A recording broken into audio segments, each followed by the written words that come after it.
अस्सलाम वालेकुम दोस्तों, इन्फो वाला के एक और नए वीडियो में आप तमाम लोगों का इस्तकबाल है। दोस्तों, आज की वीडियो में हम बात करने वाले हैं सक्षमता 1 में पूछे गए इंग्लिश सब्जेक्ट से 20 इंपॉर्टेंट क्वेश्चंस, जो कि आपको बहुत ही मदद करने वाले हैं सक्षमता 2.0 एग्ज़ाम के लिए। इसलिए दोस्तों, वीडियो में आखिर तक बने रहें और वीडियो को आखिर तक देखें। बहुत ही इम्पोर्टेंट वीडियो होने वाला है। तो शुरू करने से पहले जो लोग भी हमारे चैनल में नए आए हैं और हमारे चैनल को सब्सक्राइब नहीं किया अभी तक, तो चैनल को सब्सक्राइब कर ले और बेल आइकन को प्रेस कर ले ताकि नोटिफिकेशन आप तक पहुंचता रहे। तो चलिए शुरू करते हैं। तो दोस्तों, जो हमारा सबसे पहला प्रश्न है वो ये है कि the quality of products over time, और यहाँ पे खाली जगह, यहाँ पे हमें इन ऑप्शंस में से किसी एक ऑप्शन को चूज़ करना है। Are degrading, has been degrading, have degrading और वर डिग्रेडेड। ये 4 ऑप्शन है दोस्तों। तो प्रश्न को हम समझने की कोशिश करते हैं कि क्या है सेंटेंस।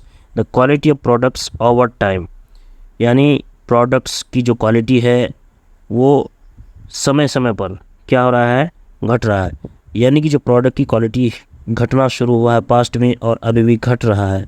इसका मतलब ये काम शुरू हुआ है पास्ट में और प्रेजेंट में अभी भी कंटिन्यूसली चल रहा है। इसलिए ये क्या होगा, प्रेजेंट परफेक्ट कंटिन्यूस में जाएगा। इसलिए the quality of products has been degrading over time, ये हमारा करेक्ट ऑप्शन होगा बी। दोस्तों, उम्मीद है समझ में आया होगा।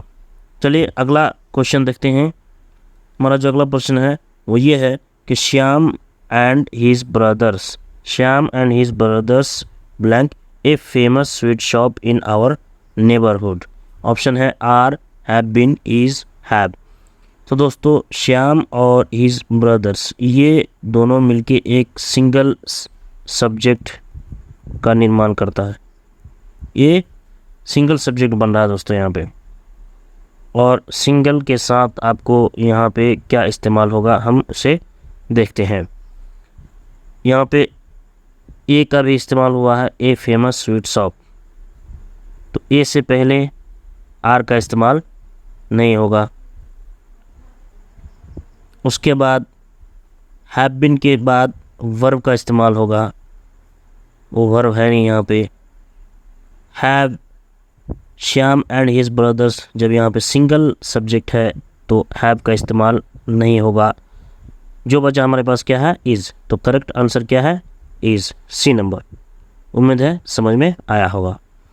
अगला प्रश्न है fill in the blanks with the future perfect continuous tense form of the verb given in the bracket. Bracket में जो वर्ब दिया गया है उसका हमें क्या करना है, future perfect continuous tense form जो है खाली जगह में भरना है। तो दोस्तों, सेंटेंस क्या है, वी खाली जगह for an hour now future perfect continuous tense, यानी फ्यूचर में काम हमारा चलता रहेगा। तो we for an hour now, यानी इस सेंटेंस को फ्यूचर परफेक्ट कंटिन्यूस टेंस में वेट का इस्तेमाल करके करना है। तो चलिए ऑप्शन को देखते हैं। Shall have been waiting, have been waiting, shall be waiting, had been waiting. Future की बात है और वी के साथ शैल का इस्तेमाल होगा, तो ये हैव और यहाँ पे हैड का इस्तेमाल नहीं होगा। तो 2 बच गया, we shall have been waiting और वी शैल बी वेटिंग। तो जब शैल बी होता है तो वो क्या होता है, कंटिन्यूस टेंस होता है। शैल बी कंटिन्यूस टेंस है, तो बच गया एक क्या, शैल हैव बीन वेटिंग। तो सही ऑप्शन क्या हो गया, shall have been waiting. We shall have been waiting for an hour now, ये है पूरा सेंटेंस। दोस्तों, देख रहे हैं कि टेंस से प्रश्न पूछा गया था सक्षमता 1 में, और सक्षमता 2 में भी टेंस वगैरह से भी प्रश्न पूछने की पूरी उम्मीद है और इस तरह का प्रश्न पूछा जाता है। तो दोस्तों, जब आप जवाब बनाएंगे जो है उसमें ऑप्शन चूज़ करेंगे तो इस तरह से आपको क्रॉस चेक करके देखना होगा कि कौन सा ऑप्शन इसमें सही और फिट बैठ रहा होता है। टेंस को अच्छी तरह से एक बार देख लेंगे, टेंस को देख लेंगे ताकि किसी तरह की कोई दिक्कत ना हो। दोस्तों, हमारा जो अगला प्रश्न है वो है my friends, my friends and I stuck there. यहाँ पे खाली जगह है, यहाँ पे ऑप्शन है had been, was, has been, had, have, had been. तो दोस्तों इसमें जो सही ऑप्शन है ये है ए, यानी my friends and I had been stuck there, क्योंकि वाज का इस्तेमाल नहीं होगा, हैज़ बिन का भी इस्तेमाल नहीं होगा और हैव हैड बिन का भी इस्तेमाल इसमें नहीं होगा। दोस्तों अगला जो प्रश्न है हमारा वो है द स्टार्स खाली जगह ब्राइट एट नाइट।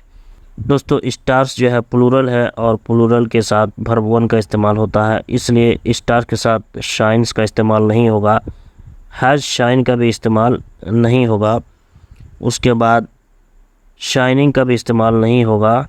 क्या इस्तेमाल होगा? शाइन। इसलिए सही आंसर क्या है? The stars shine bright at night. क्या दोस्तों सेंटेंस होगा? The star shine bright at night. दोस्तों अगला प्रश्न देखते हैं, टेंस को अच्छी तरह से देख लेना है दोस्तों। अगला प्रश्न है पेंटागन, उसके बाद खाली जगह के बाद है 5 साइड्स। पेंटागन 5 साइड्स, पेंटागन जो है जिसके 5 कोना होता है, जी हाँ पेंटागन, इस तरह से 1 2 3 4 5 पेंटागन, ये चिरंतर सत्य है। इस पेंटागन में 5 ही साइड्स होंगे दोस्तों, इसीलिए इसमें हमेशा जो है हैज़ का इस्तेमाल होगा। क्या होगा? पेंटागन हैज़ 5 साइड्स, इसलिए सेंटेंस क्या होगा? Pentagon has 5 sides. अगला प्रश्न है Jackson and Kat all this time. Jackson and Kat all this time, option में है have been collaborating, have to collaborate, collaborate या कोलैबोरेट्स। यहाँ पे दिया हुआ Jackson and Kat all this time, ये एक कंटिन्यूस काम हो रहा है इस सेंटेंस में। जैक्सन और कैट जो है कंटिन्यूली अभी तक काम को कर रहा है, इस सेंटेंस से पता चल रहा है। तो कौन सा काम को कंटिन्यू कर रहा है? कोलैबोरेट का काम कर रहा है। तो इसमें इस्तेमाल क्या होगा? हैव बीन कोलैबोरेटिंग, यानी ऑप्शन क्या होगा सही? Jackson and Kat have been collaborating all this time, ये होगा सही सेंटेंस। दोस्तों हमारा जो अगला प्रश्न है वो है select the most appropriate option to change the sentence from direct speech to indirect speech। जी हाँ दोस्तों, जो दूसरा टॉपिक है वो है डायरेक्ट और इनडायरेक्ट स्पीच। इसको भी अच्छे से देख लेना है, क्योंकि डायरेक्ट और इनडायरेक्ट स्पीच से भी बहुत सारे प्रश्न पूछे गए हैं। प्रश्न है I love chocolates after dinner she told. यह है I love chocolates after dinner she told, यह है डायरेक्ट स्पीच, इसको इनडायरेक्ट स्पीच में चेंज करना है। तो दिया है शी सेड दैट खाली जगह चॉकलेट्स आफ्टर डिनर, इसमें क्या होगा? शी सेड दैट, किसके बारे में बात हो रही है? शी के बारे में ही बात हो रही है।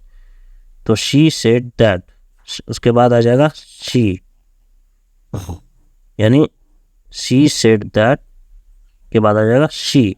तो यहाँ पे आई नहीं होगा, ई भी नहीं होगा, यू भी नहीं होगा, तो सही ऑप्शन क्या हो जाएगा? शी लव्ड, यानी she said that she loved chocolates after dinner, वो अपने बारे में ही बता रही है, इसलिए हो जाएगा she said that she loved chocolate after dinner, ये हो जाएगा सही answer.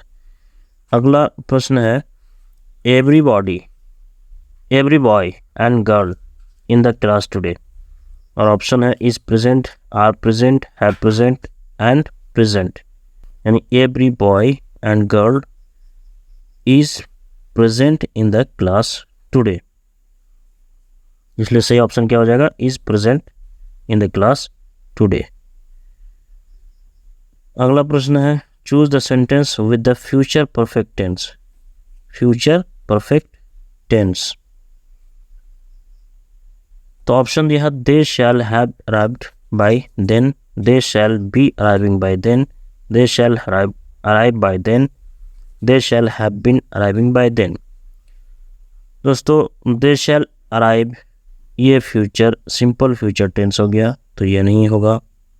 They shall be arriving, ये फ्यूचर कंटिन्यूस टेंस हो गया, तो ये भी नहीं होगा। They shall have arrived by then, ये हो गया फ्यूचर परफेक्ट टेंस, और ये हो गया फ्यूचर परफेक्ट कंटिन्यूस। इसलिए सही आंसर क्या होगा? They shall have arrived by then.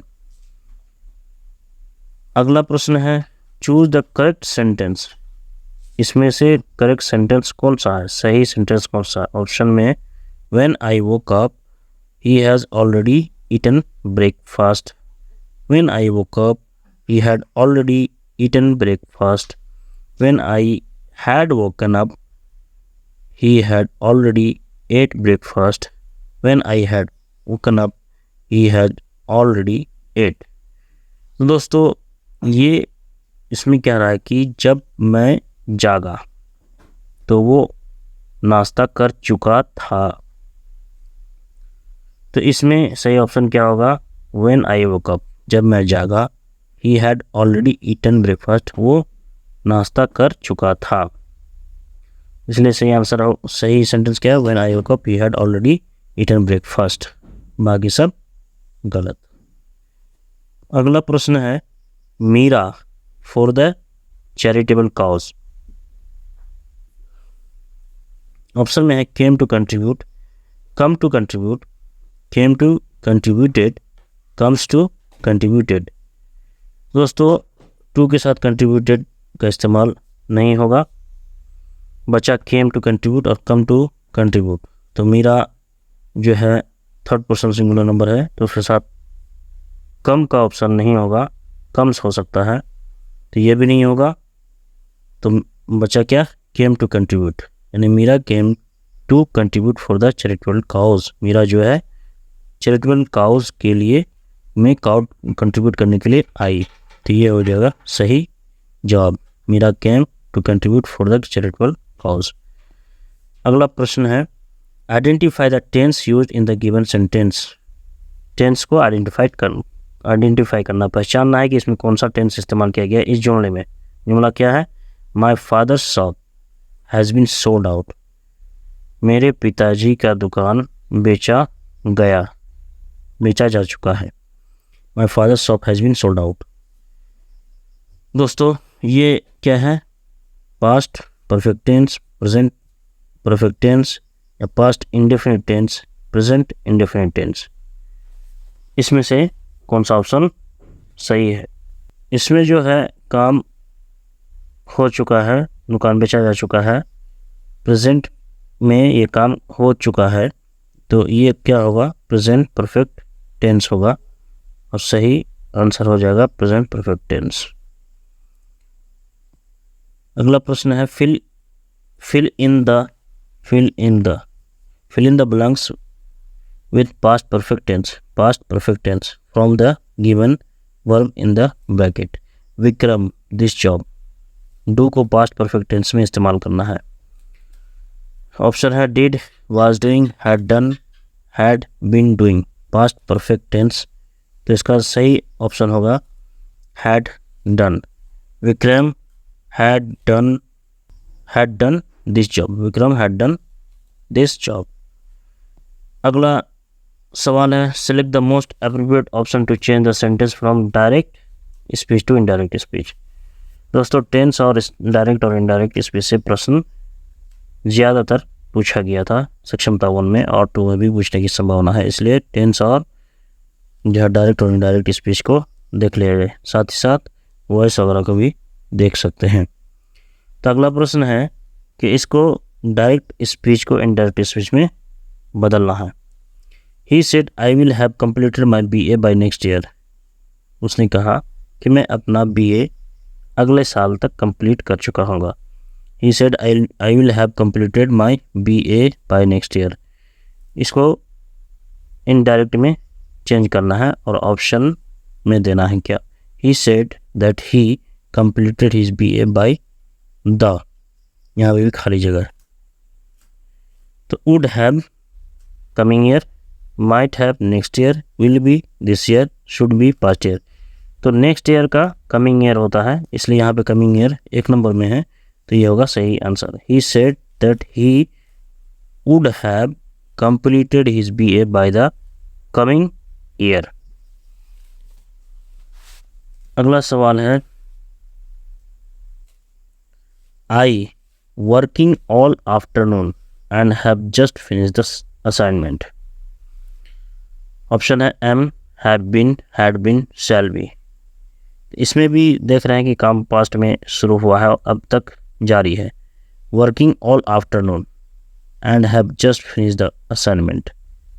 Continue काम होते आ रहा है और अभी अभी उसका काम ख़त्म हुआ है. तो यहाँ पे ऑप्शन क्या होगा? I have been working. Option क्या होगा सही? I have been working. I have been working all afternoon and have just finished the assignment. अगला सवाल है the chief guest with his wife has left, have left, are leaving, left. इसका सही answer होगा the chief guest with his wife has left. The chief guest with his wife has left.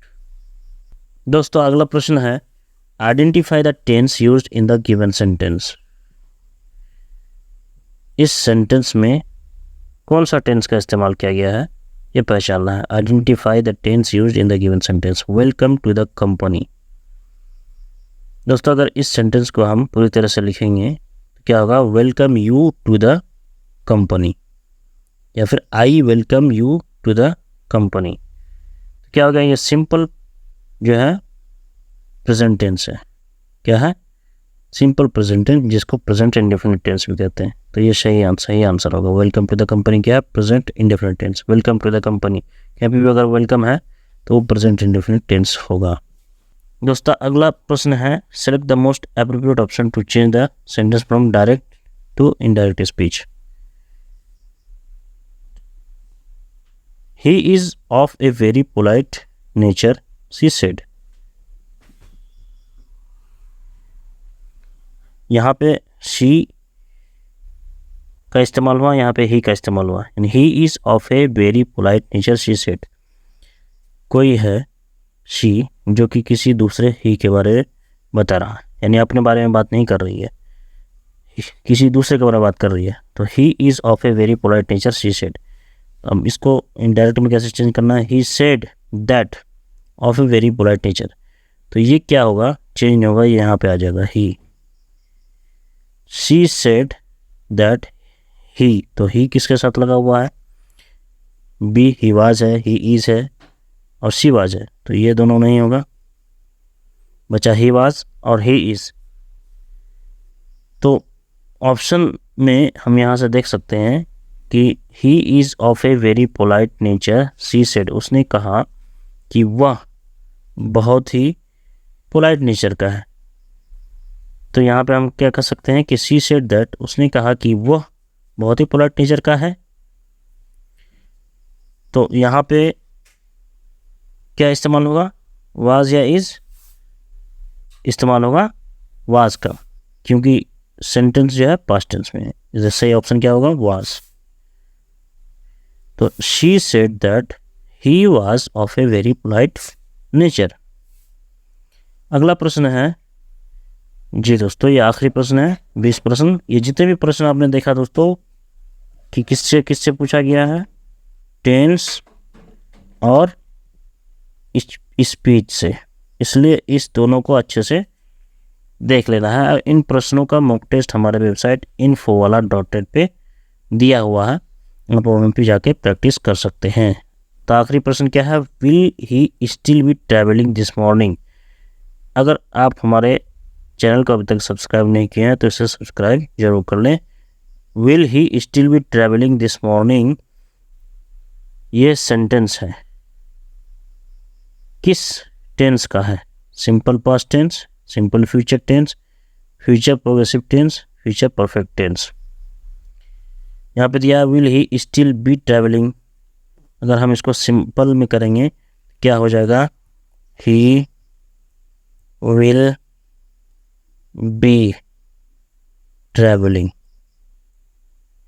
तो will be travelling future continuous tense यानी future progressive tense. तो सही answer क्या है कि ये सेंटेंस क्या है, फ्यूचर प्रोग्रेसिव टेंस है। उम्मीद है दोस्तों हमारा ये वीडियो आपको पसंद आया होगा। अगर आपको हमारा वीडियो पसंद आया तो इसे लाइक करें, शेयर करें और चैनल को सब्सक्राइब भी करें, बेल आइकन को प्रेस कर दें।